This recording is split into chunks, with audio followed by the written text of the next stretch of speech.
Hi, I'm Jacob with Frontrunner Outfitters, and today we're going to be installing the new Pro Bed Rack onto this Jeep Gladiator. The great thing about this kit is that it is non-invasive. The mounting brackets mount to the OEM bed tracks, meaning that there's not going to be any drilling or modifications to the bed required.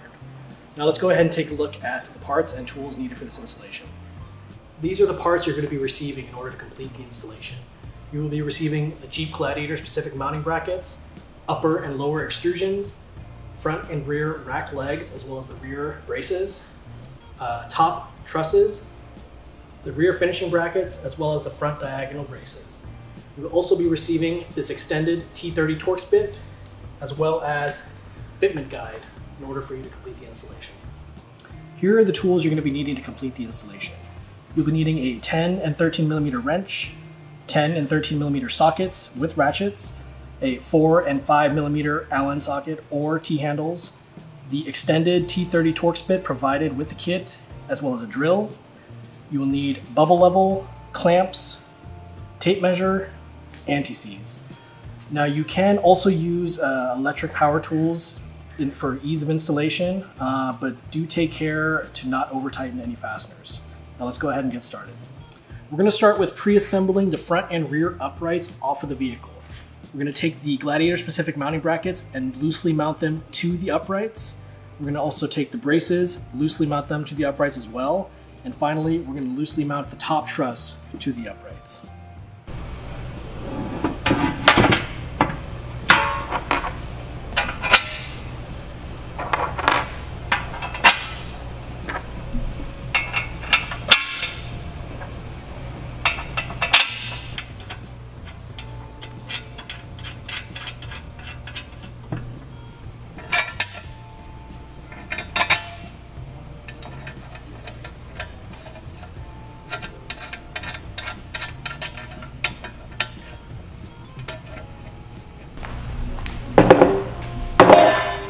Now that the rear frame has been partially assembled, we're going to go ahead and loosely assemble the front frame. Start by taking the mounting brackets and attaching them loosely to the front legs, as well as the lower diagonal braces. Once those have been attached, go ahead and loosely assemble the upper diagonal braces to the rack legs. Finally, go ahead and loosely assemble the top truss to the rack legs.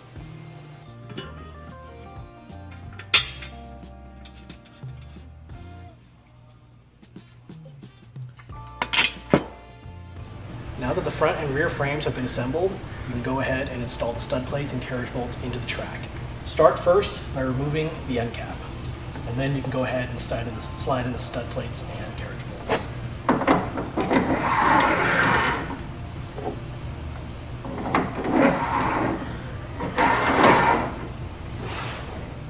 Now that we have the stud plates and carriage bolts placed into the tracks, we're going to go ahead and start with installing the front frame assembly first. Now, with some help, we can go ahead and place this whole frame assembly onto the front of the bed.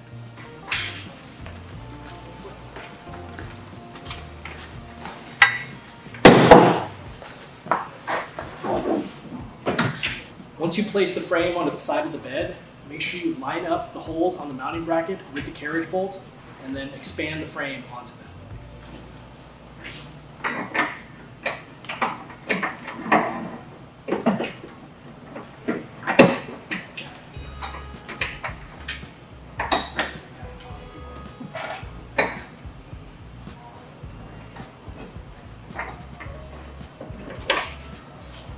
The front frame assembly attached to the stud plates and carriage bolts, you can now fully tighten the M8 button head bolts and nylon nuts on both sides.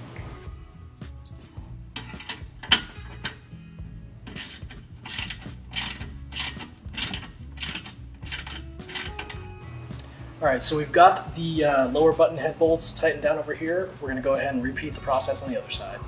We're going to go ahead and prep the lower extrusions for installation by installing the provided foam tape to the underside.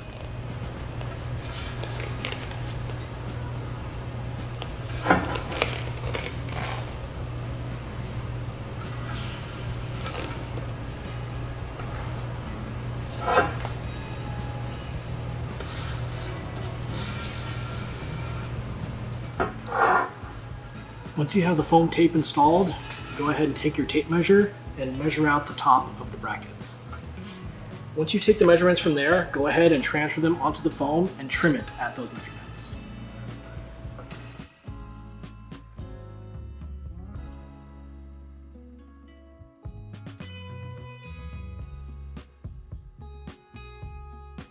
So we've got the lower extrusions prepped. What you can do now is take this front frame, move it towards the rear of the vehicle to give you some clearance to work. Then you take the lower extrusions, place them on the bedside like so, lining up the mounting holes here, and go ahead and install them with the thread forming screws. Make sure you dip the thread forming screws in a little bit of anti-seize in order to be for ease of installation.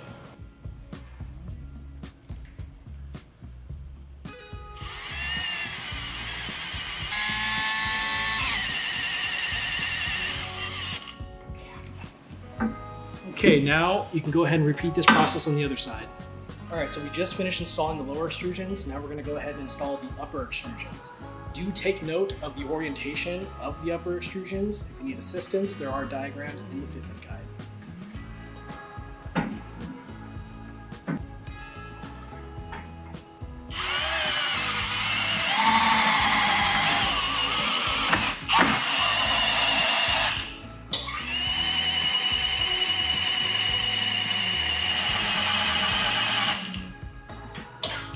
Once you get all the fasteners tightened down, you can go ahead and slide the whole assembly back towards the front of the bed.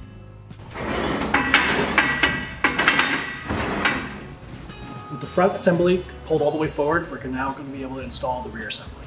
With some help, go ahead and grab it and place it onto the back of the bed here. Now, like the front assembly, line up the holes on the mounting bracket to the carriage bolts.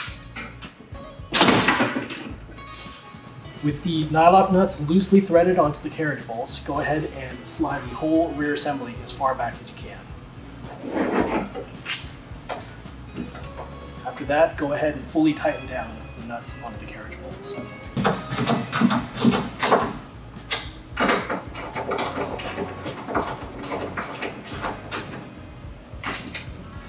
Once the nylock nuts have been fully tightened down, you can then go ahead and tighten down the button head bolts on the lower half of the frame.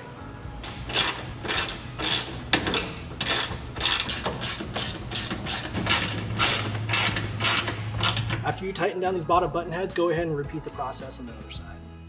All right, so now we got the rear frame tightened down to the tracks and we have the lower button heads tightened up. We can go ahead and take the front frame, slide it back towards the rear where the extrusion meets the frame. You can then take the thread forming screws with some anti-seize and go ahead and install those.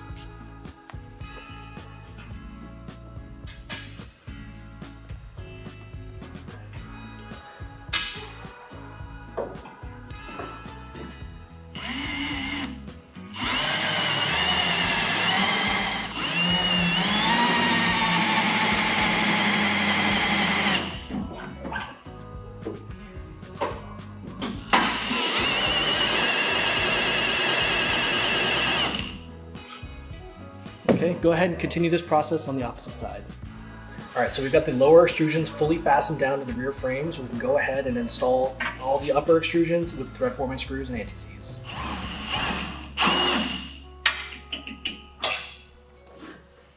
All right, go ahead and continue on with the other upper extrusions.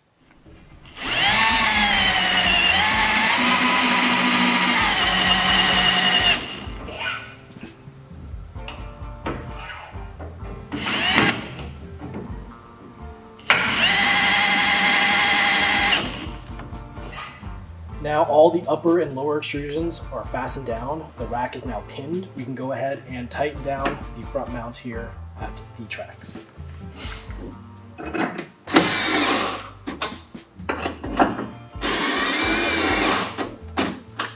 Go ahead and repeat this on the opposite side.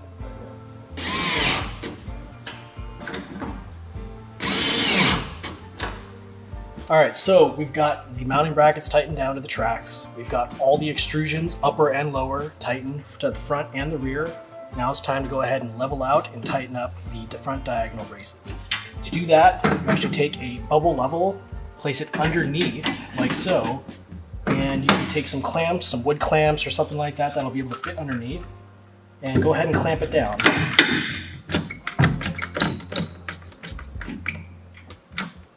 And what you do is you clamp down both sides. point where the entire assembly levels out, like that. Now, once this is all tightened up, you can go ahead and tighten down the fasteners.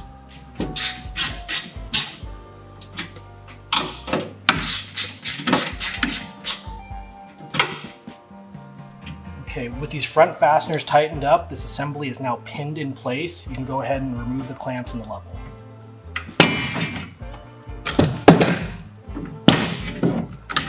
All right, now you can go ahead and tighten down the rear fasteners and the upper fasteners.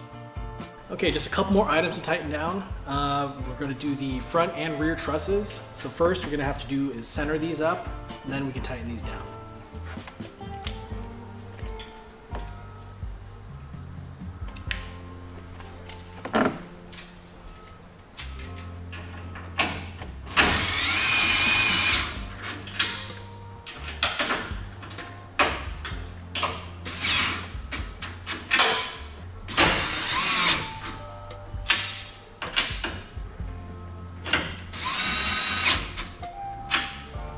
All right, we're in the home stretch. The last brackets to install are the rear finishing brackets on the left and the right side.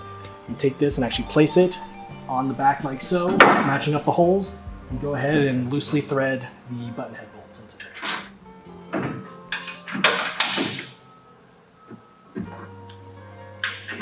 All right, so once you get all the fasteners loosely threaded in, go ahead and tighten it all down. Once this is tight, go ahead and do it to the passenger side as well. Once all the fasteners on the Pro Bed rack have been tightened down, go ahead and finish everything off with nut caps.